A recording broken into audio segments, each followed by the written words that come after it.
The state of Tennessee and truly the world is in mourning today after the death of legendary Lady Vols head coach Pat Summitt. And that is especially true here in Northeast Tennessee. Fans, friends, former colleagues, and even former players shared heartfelt memories this afternoon of Summitt. One of Summitt's former players is at King University. Courtney McDaniel played for Summitt from 2000 to 2004 after a stellar career at Tennessee High. It's been a tough couple of days for the former Lady Vol, but knows Summitt is still watching over her.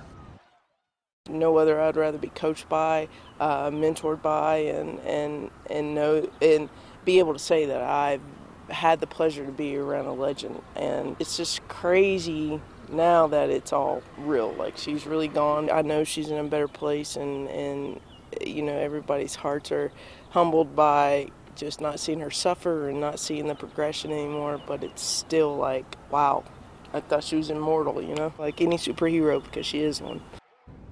ETSU women's head basketball coach Brittany Iselle played basketball for Alabama, facing off against Pat Summitt a few times in her career. Iselle is a Tennessee native and was a player Summitt tried to get on her team. I got on the phone, we spoke briefly. She said, you know, Brittany, I'm going to ask you a question and then we'll be done with this. She said, do you want to be a Lady Vol? I said, no, ma'am, I don't. And she said, well, I know I'll be coaching against you. And she said, if I can ever help you, I will. And then what she said at the end was what stuck with me. She said, we Tennessee girls have to stick together. And she meant that, and that was cool. The reason Iselle turned down the chance to play for Tennessee was due to a loaded Vols backcourt, just not a place for her to get any minutes. But Iselle isn't the only head coach at ETSU with a special connection with Summitt. Men's head coach Steve Forbes was an assistant for the Tennessee men's basketball team, working closely with her for many years.